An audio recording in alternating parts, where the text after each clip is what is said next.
Hello everyone, this is Inma and today I would like to show you how I make manga in Clip Studio Paint.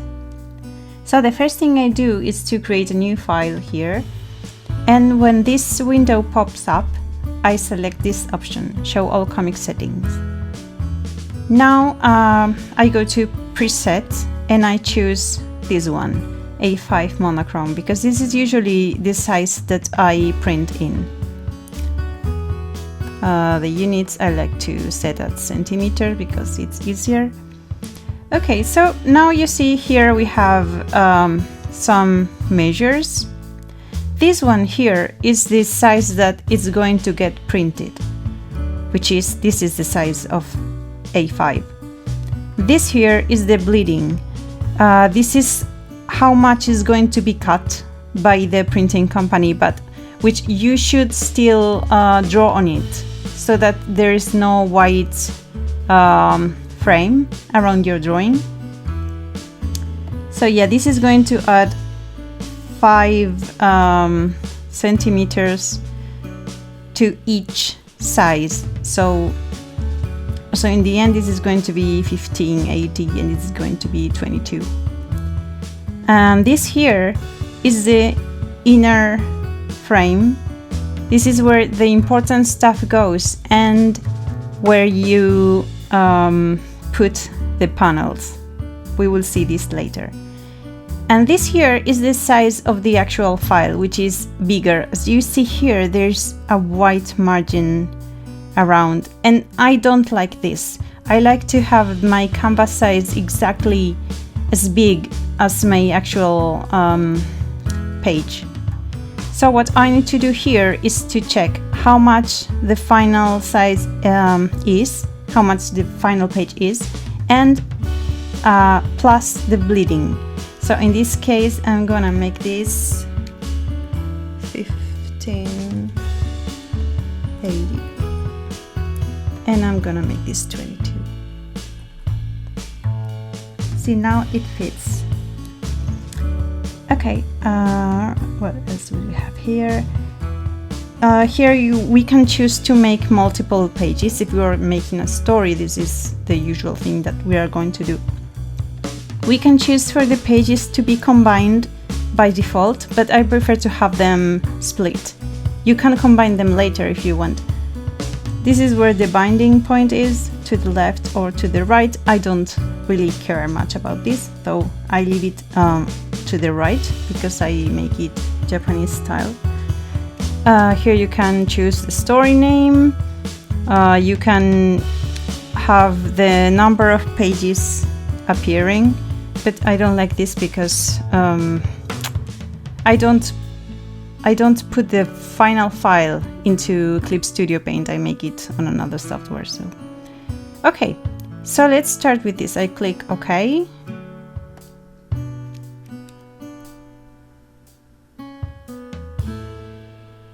And now my story has been created. I click on page 1, and now we can start working on this. So this frame that we have here is where the panels go. And to start, you can start by drawing a draft of what you want to tell. For example, let's make a folder. So let's say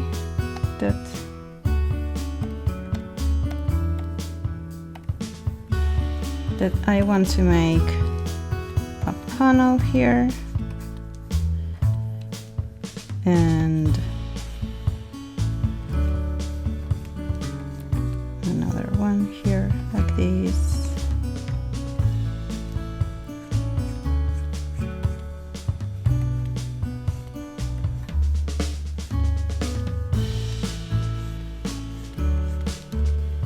And there's text here and text here. I could start writing now, but I don't really have a story, so this is just for the sake of showing you, and you can decide what characters are going. So let's say we have our little draft of the page that we want to create. So now I'm gonna lower the opacity of this to, I don't know, 20. And I go to new layer and I click on frame border folder. Okay, this is line width. I'm going to choose 10. I think it was 10. I had it 20 because I was drawing a manga at a different DPI. So, okay, yes, this is good enough. Okay, this. Now we have like a main panel here, but I want to split it into the different panels that I have. So what I do is to select, where is it? Oh, here. This one helps me to cut the panels, and you can decide on the distance between panels from top to bottom and the distance between panels from left to right. Here, these numbers I have here are for the bigger resolution, so for the 600 I should make it probably half. It's 40 and it's 80, so that you see what I'm doing when I click here. See this split, but if I split to the side, see this is thinner because this is how manga is made. Anyway, so I cut the first panel here. Now I want to make these two panels, so I start by doing this. I press Shift to get it straight. Now here and here. Okay, but this is a bit different from the draft that I had. So what I have to do now is to select this tool here, which is to work on the size of the panels. If I want this panel to reach the end of the page, I click here on this little arrow and it goes all the way down. I want to do the same for this one. Click here and it goes all the way down to the side. And this panel here, I can either remove it like I had in the initial sketch, or I can remove the border. So like this, it is not going to show, but when I want to draw inside, see, it's going to work as though this is really a panel, even though it doesn't have the border. So it depends on what you want to do. This might look nice. So this is how you make panels, and you can edit the size of the border, you know, using this tool. This tool over here is super useful. It is used for editing everything you have already applied. I don't know what the English name is. I have it in Japanese and I have no idea what it means. But yeah, like here you can, by default it's 10, but you can make it thicker, like 30 for example. See, and it's going to change it. Let's turn it back.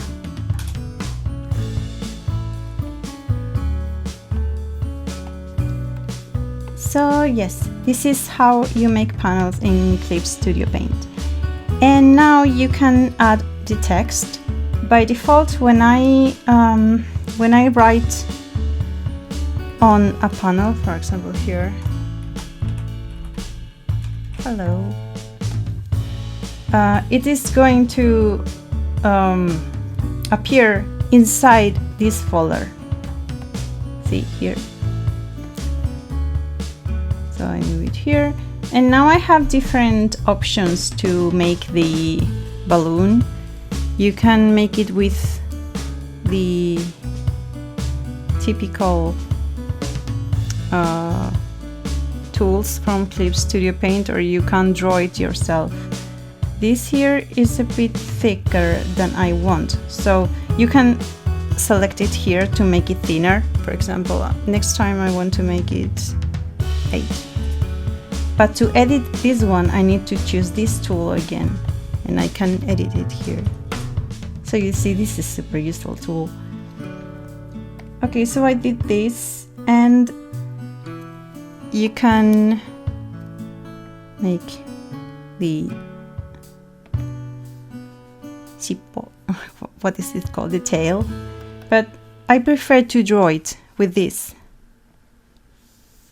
See, you can, whatever you draw here, it becomes part of the balloon. So but for example, here I have a balloon that's outside the panel, so I'm gonna write whatever I want to write here.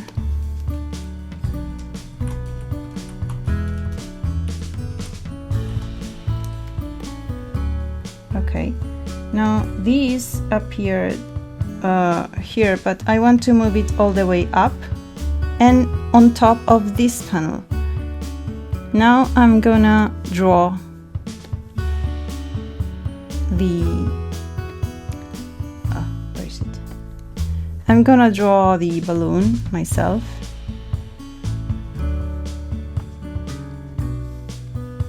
Okay, this was ugly, but yeah, you can make it whatever shape you want here. And now I can move this around to wherever I want. I can select the text to move it inside. I can make this thinner. Oh no, this was the text. No, sorry. I mean this one here.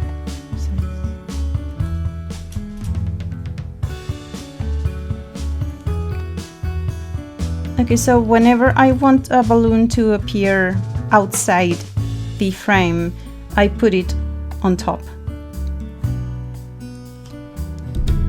Oops. Okay, so imagine that I have my sketch now, and I want to work on this panel. This is this panel over here, the one that I made without a border. But now I want the panel to go all the way to the end of the page, so I can edit it using this tool again. So I'm gonna do this here, here, and I want this to be locked to this line. So I click here and I click here. I still don't have a border, so it doesn't show, but when I'm gonna ink inside this panel, what happened? See, it won't show outside. Okay, I'm gonna lower the opacity of my sketch to, no, not 5, because this one is very light. 10. Okay, 10 is good. Now I create a new vector layer, and to ink I use the normal G pen that comes with this software. And I just ink, I use pure black, and I'm gonna ink.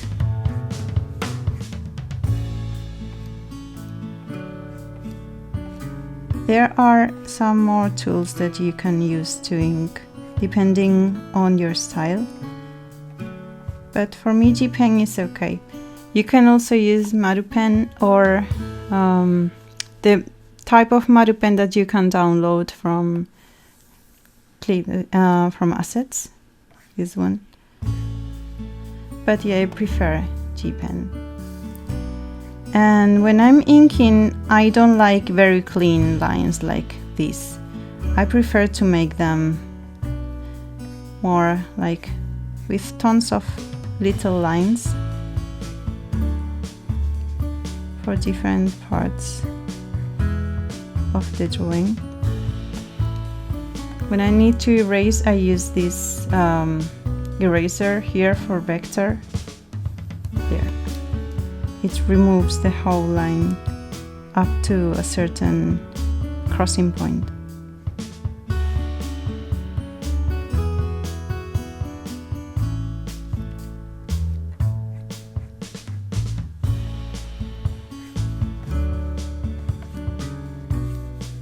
So I'm gonna ink this real quick.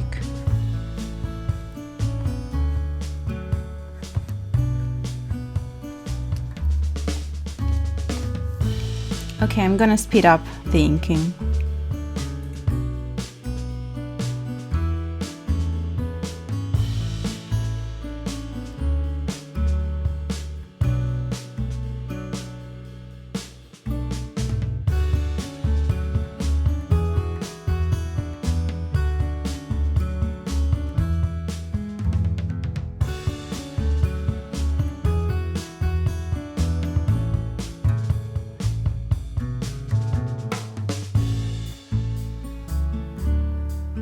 Okay, now that I have my line art, I want to apply tones to this.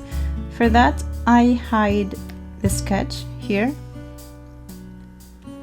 And I'm gonna create new layers under the line art. First of all, I set the line art to set as reference layer. So now the way to create tones is through here. You go to new layer, tone, and a new window pops up. I forgot to edit the default frequency of my tones on the main comic screen, but I usually set it to 70. So with this I'm gonna create a new tone that's going to fill the whole area. This is why I don't create tones before I apply a quick mask. So how do I apply a quick mask? I go here, select quick mask. Now I'm going to paint or use the bucket where I want to apply the tone. This is going to be shadows, so I use Maru Paint to paint where I want the tones to go. For example, here and here.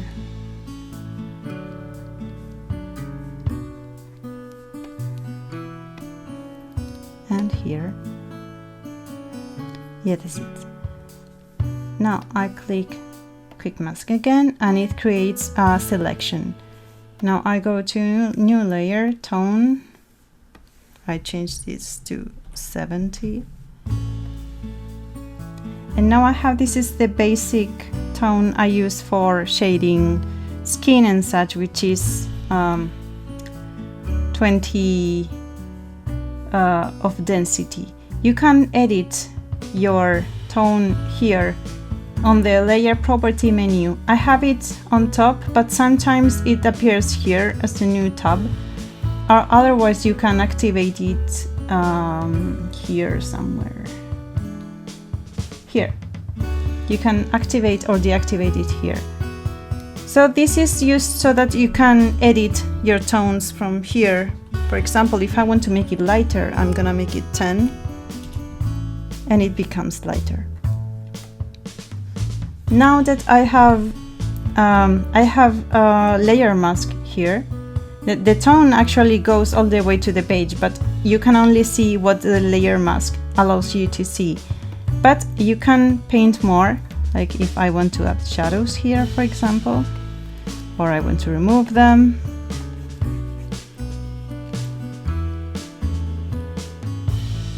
One thing that I really like to do is to, let's make it a bit darker, is to apply tones like this.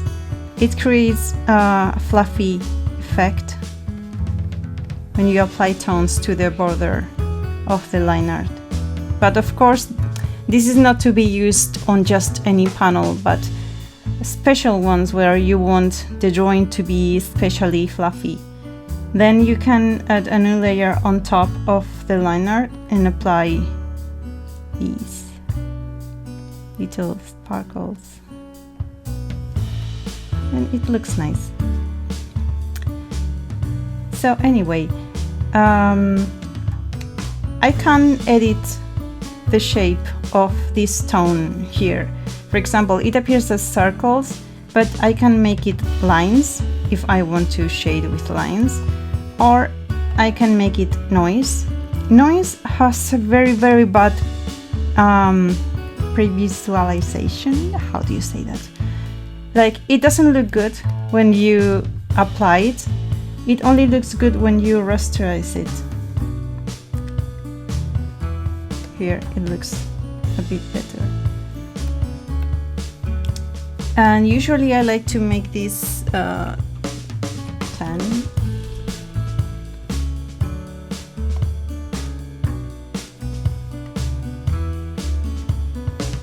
Yeah, so it's a different effect from the usual dots. But for now, I'm gonna leave it a circle. I think, oh, this changed. This is supposed to be 45. There, this is the usual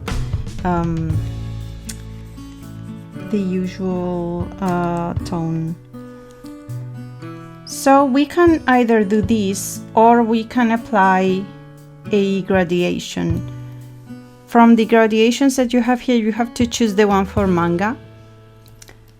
And let's remove this. Let's reselect. If I want to save a selection, you can do it here. Convert selection to selection layer.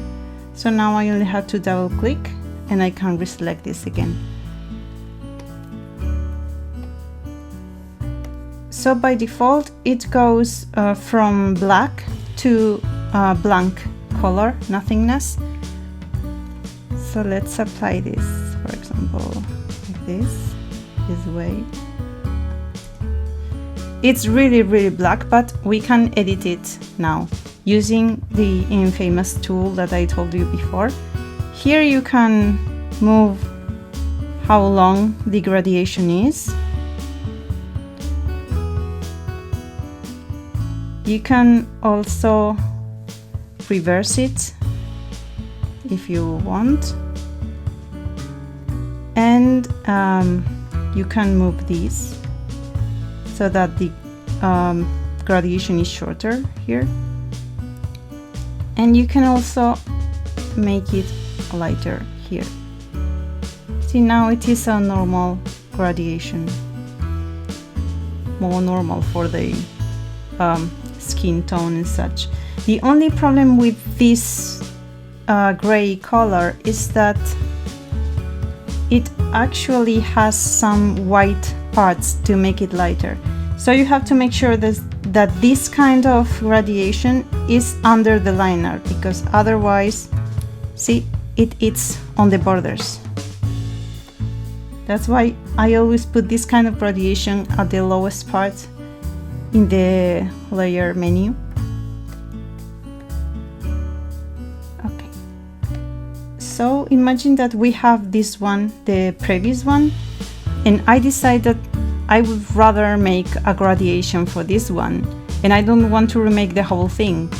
Well, using this tool again, I can choose here to have it fill. This is plain, or this is gradient. And again, I get this menu. Here I move the starting point of the gradation, and here I move the ending point. So you see, if I make it close here, this part won't look good because there's no tone at all.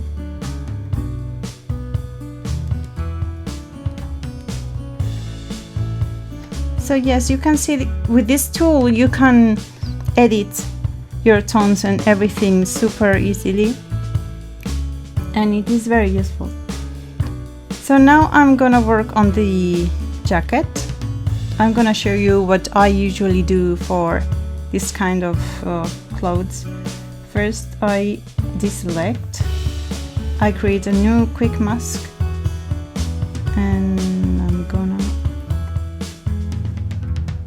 oh, it's open somewhere here, I think.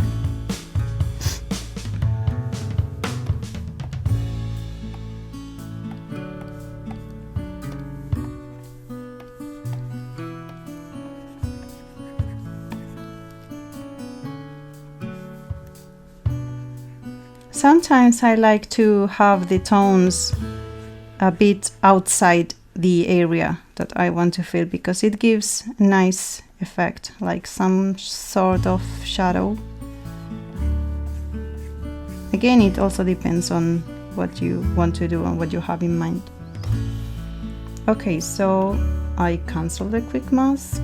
I'm gonna convert it to a selection layer, just in case I want to reselect it later. And now I'm gonna make it a gradation from here to here.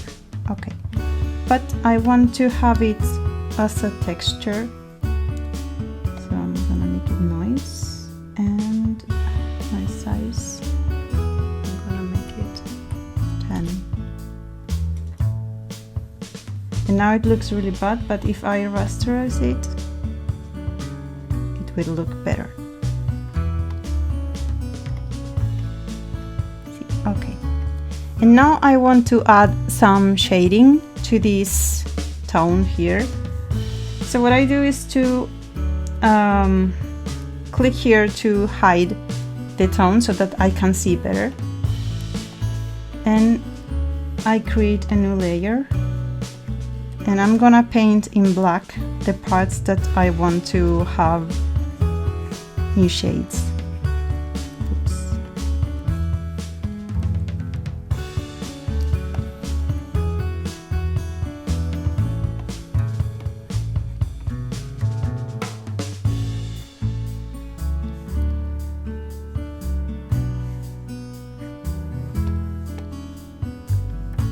For example, like this.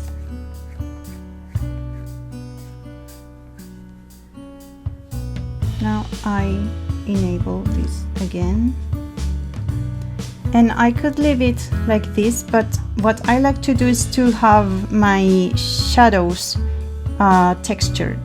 So what I do is to create a selection from this layer, selection from layer here. Now I hide this, I create a new layer, and now I'm gonna choose one of my brushes that I downloaded from assets to create some sort of texture for this. So for example, I can use this one. I'm gonna hide this so you can see.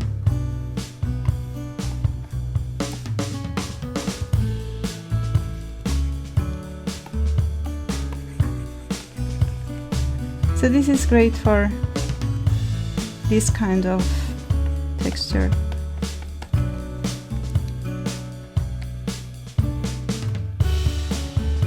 It looks nice, and I can also use this one. This is like some sort of airbrush.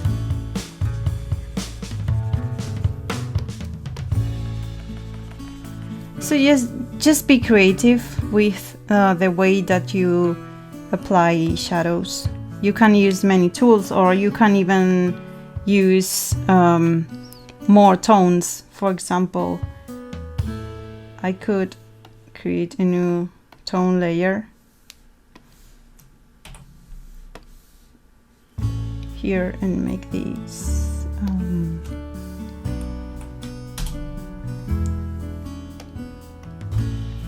yeah, this is totally up to you how you make this.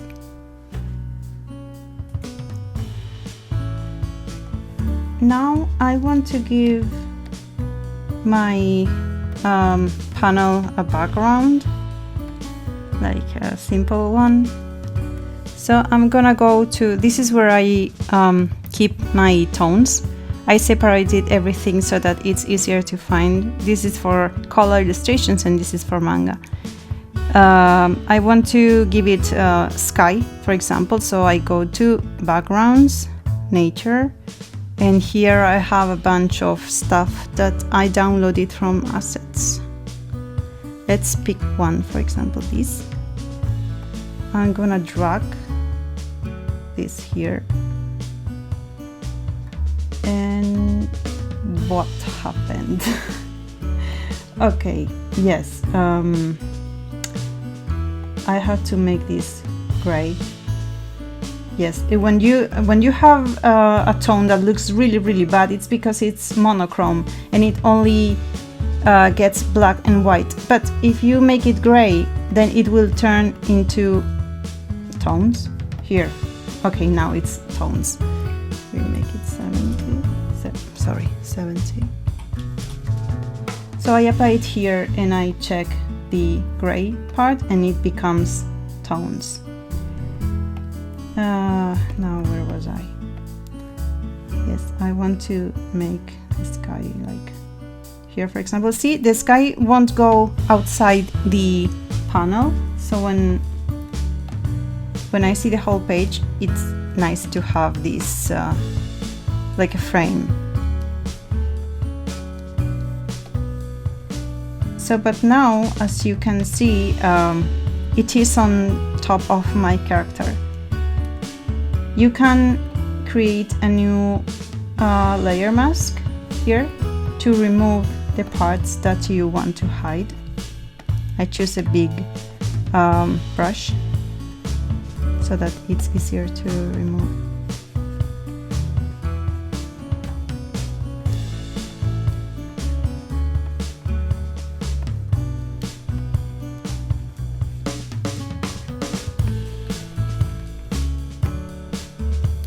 Okay, yeah. So now this is my character is on top of this sky. Now for the final touches that I like to add, like sparkles or particles of some sort, I do that on a layer that's on top of the line art and on top of everything else except the balloon. So I create a new layer. And now I'm gonna check from the brushes that I downloaded. I also arrange them so that it's easier to find stuff. This I have the ones that have an M. It means this section is only for manga. This is for illustration, lights and stuff, and this is lights for manga. So let's see, for example, we can have this one. This is really big. Sorry. I can change the size here.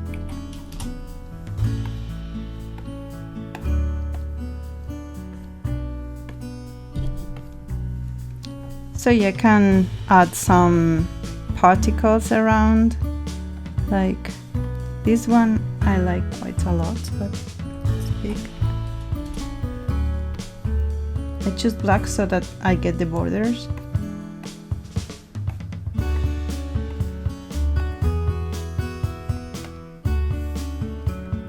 And with this I have my panel done. If I want to preview, because tones don't look really like tones here, as you can see on the preview. So what you can do to preview how this is looking is to go to the top layer, right click, and click here, merge visible to new layer. With this you will get an actual preview of what the tones look like, and you can get an idea. And if these margins bother you, you can enable or disable them here.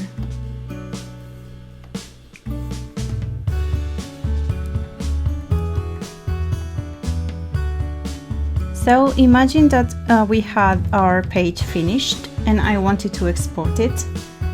First of all, I click on save. You always save your files. Then I would go to export single layer, and I want to export it, for example, as PNG. Okay, yeah. So now I get this new window, where first of all I can select what I want to export. If I unselect text, it is going to export the balloons but not the text inside. This is in case you want to add the text on another software, or if you want to send it to some editorial for translating and such.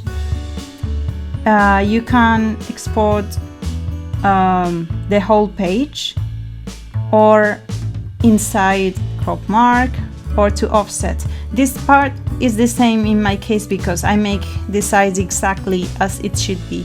But if you have a bigger outer frame, then this will make a difference. Just try it out.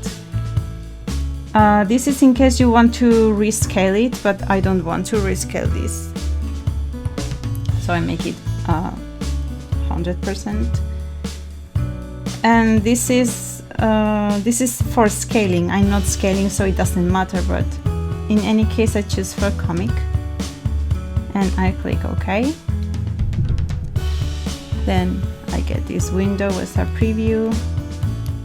I click OK. And with this, my page is exported. It looks really bad now because this software, is it a software? What the Windows used to show the images is not ready to hold tones and such. But it's actually, it is okay. It is properly exported. Yeah, oh, I realized something here. See how this is eating on the borders? This is because this tone here has some white parts, and this panel is on top of these other two panels. So in order to avoid this to happen, all I have to do is to move this panel down here. See, now it is normal. You have to check your pages for little details like that, and sometimes moving stuff around helps. So, okay, this is it. I hope that you found this tutorial useful, and I might make another tutorial for manga in the future, because like I can make one for specific techniques for different types of panels and such, depending on the effect that you want to create, like what I did here to create a fluffy effect. So yeah, I will probably make more if you are interested. So anyway, thank you very much for your support, and do check my Patreon if you are not a patron of mine. I'm making tutorials each month and also sharing work in progress and such. So anyway, thank you again and see you next time. Bye bye!